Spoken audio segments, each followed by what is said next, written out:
Hello and welcome to this Now Jakarta interview with His Majesty's Ambassador from the United Kingdom to Indonesia. I'm privileged to be here speaking to Dominic Jermey, and he is going to tell us about some very special moments, because this is the 75th anniversary of the relationship between Britain and Indonesia, and he has got some plans which he's going to tell us. But let's go back in time first of all and look at the history of this relationship, the 75-year history. What happened? What were the high points? What were the breakthrough moments that made this relationship really very special? Over to you, Your Excellency. Well, thank you very much, Alistair, and thank you for coming to my residence this morning. I'm really delighted to be talking to Now Jakarta, and goodness, the last 75 years, well, I've only been part of that story since 2000, when I first came to work in Indonesia. But over the whole of that period that we're celebrating this year, the 75th anniversary, there have been state visits in both directions. Her Majesty the Queen came to Indonesia, Her late Majesty, and people still talk about that visit. And of course, King Charles, when he was Prince of Wales, also came here. And there was a very famous, beautiful visit that he and Princess Diana did to Borobudur. Then, of course, President Jokowi has been welcomed in London. There was a state visit by his predecessor to the UK. Prime Minister Cameron was here in 2015, 2014, 2016, I beg your pardon. And of course, as Foreign Secretary Cameron, I'm looking forward to him returning this year. So all these high-level visits are part of the weft and the weave, the fabric of a relationship between our two countries that is built on so many people coming to Indonesia from the UK, working here, living here, coming on holiday, and many Indonesians coming to the UK too, studying, living, working there. That's the last 75 years, but I'm really focused on what's going to happen in the next 75, and I think that's going to be pretty exciting. What a fantastic 75 years you've had. But the point is now this relationship has been built to a point. What do you think the strong points in this relationship are now? What are the key factors in the relationship between Indonesia and the United Kingdom today? Well, since I first came here 25 years ago, the embassy has tripled in size. There is a new UK embassy to UKMIS ASEAN, we call it, to the ASEAN organization. And the bilateral trade has grown to £3.5 billion in total. And there's kind of a reason why all that has changed. And that's because the relationship between Indonesia and the UK has really come of age, I would say. Indonesia, as the G20 presidency, as the ASEAN presidency, it's really taken a position on the global stage, the world's 16th largest economy. And of course, the UK, a member of the Security Council, the world's 6th largest economy. Now the UK is an independent actor outside of Europe. All these things mean that as the UK, we have gripped the relationship with Indonesia as something that we want to invest in as government and as business. So I see it in 4 really important dimensions: people, planet, prosperity, and peace.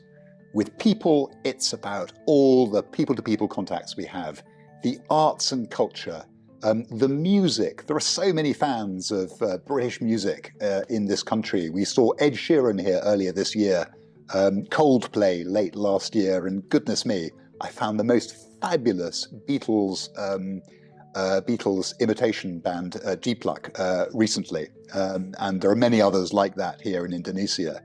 On the education side, the British Council is doing an amazing job supporting UK universities, growing here. We've got 2 opening campuses here in Indonesia this year, UK schools, and many thousands of Indonesian students going to the UK, some on Chevening scholarships, over 2,000 in total doing that, and many on Indonesian government scholarships as well. So those people-to-people links, including the gastronomy of both countries, we're becoming increasingly familiar with.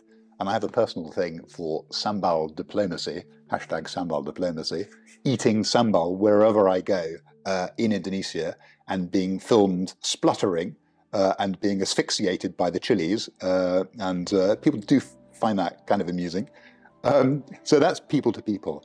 On the planet side, we in Indonesia have got shared values and a shared passion for making sure that global warming does not go above 1.5 degrees above pre-industrial levels. And that's critically important for us, but also for our children and our grandchildren, for the future of our planet. And so there are many ways in which we're working with Indonesia on joint solutions to sustainable and green economy development, green transport systems for Surabaya, for the IKN, the new capital city of Indonesia, and working together on the preservation of forestry in this country as well.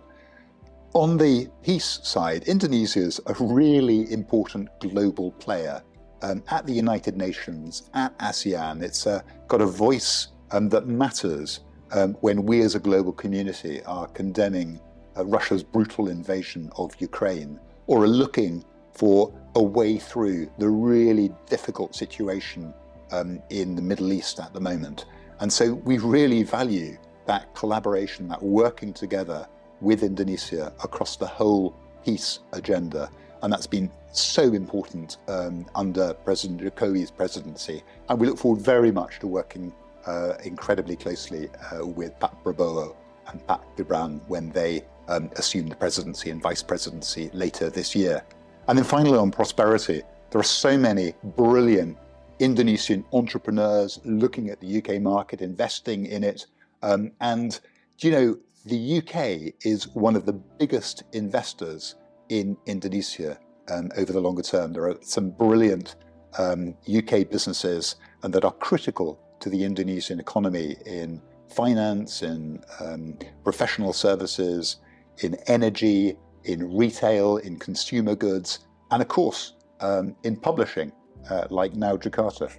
So we've got 75 years behind us. We're celebrating that. What plans have you put together to actually do this celebration? What events have you got? What ideas? I'm sure there's some very good ideas that are going to spring out and illustrate this marvelous relationship. Well, we're really delighted because we've been working in partnership with my opposite number, the incredibly dynamic Indonesian ambassador to the UK, Pak Desra. He and I kicked off the 75th anniversary celebrations earlier this year with a joint Instagram live. I'd never done one before. I was terrified, but he's very cool. He's done this before. And we designed together this logo, which it's rather fun. It brings together lots of UK and Indonesian culture. You have Tower Bridge, you've got Borobudur, you have Indonesian farmers, but they are connected through the internet, which is one of the things we're working on, the digital economy, supporting that growing here. And then our work together on peace, the dove there, themes of batik. There's an English rose in there as well. So it really sums up some of the themes of our bilateral relationship. And what we're doing is we have, if you like, an event a month that is to do with the bilateral relationship. And they could be special visits in either direction. They could be business engagements. So we have a road show that Pak Desra and I are going to be doing across the UK, talking about business opportunities in Indonesia and partnerships. We're doing that in June this year. Of course, we will have the King's birthday party, which we're looking forward to immensely here in Jakarta. And as we go through the year, we're looking forward to having a series of cultural events as well, with musicians going from one country to the other, vice versa, and culinary events too. So the idea is to celebrate not only the things that government do, although that's important, but to celebrate some of the fun stuff as well that people do, that students, that entrepreneurs, that civil society organizations do in both countries. And we were talking earlier about Wisma Cheshire. I think that's a great example of an institution here in Indonesia that is a British institution. It's got a great long history. It had a visit by Princess Anne, And it's those sorts of cultural connections that make the tapestry of celebration that we have this year so rich, and I hope so worthwhile. It sounds like a fantastic year, and good luck with all of that. We will be supporting you all of the way. Thank you. Thank you. So we've talked about the start of the relationship 75 years ago. We've talked about 75 really productive and wonderful years of working together with visits and so many important things happening. We've talked about the celebrations that are taking place this year, which cover so many different aspects of life. What about the next 10 years? Let's not look for 75 years, but what are the plans for the next at least 10 years? So I'm sure Britain's got some really good things in store.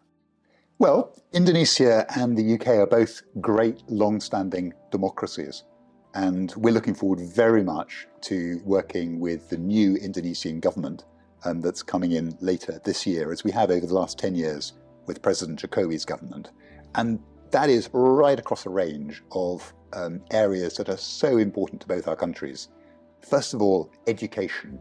We have the British Council and our embassy here working with UK universities, UK schools and education providers, supporting the aspiration of the Indonesian government to develop its human capital. And that is so critically important for the future of Indonesia, especially with its demographic bonus that the government is so focused on working with. So education is a critical area of collaboration between our two countries. I'm really excited about some of the work, for example, we're doing to ensure that English is at the heart of the new school curriculum here in this country. There's healthcare. We're very proud of the collaboration between Indonesia and the UK, for example, on vaccine rollout during the pandemic.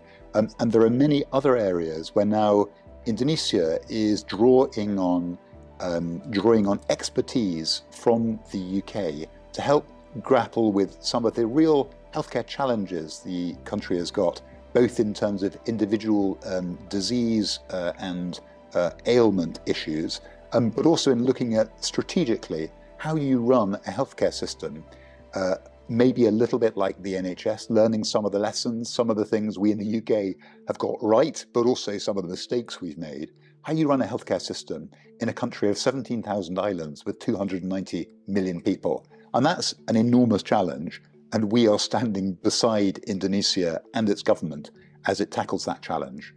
And then, of course, there is the incredible vision behind the IKN, the Ibu Kota Nusantara, the new capital city of Indonesia. That's been a really key policy of the current President Jokowi. And Pak Prabowo, the incoming president, is also committed to developing that.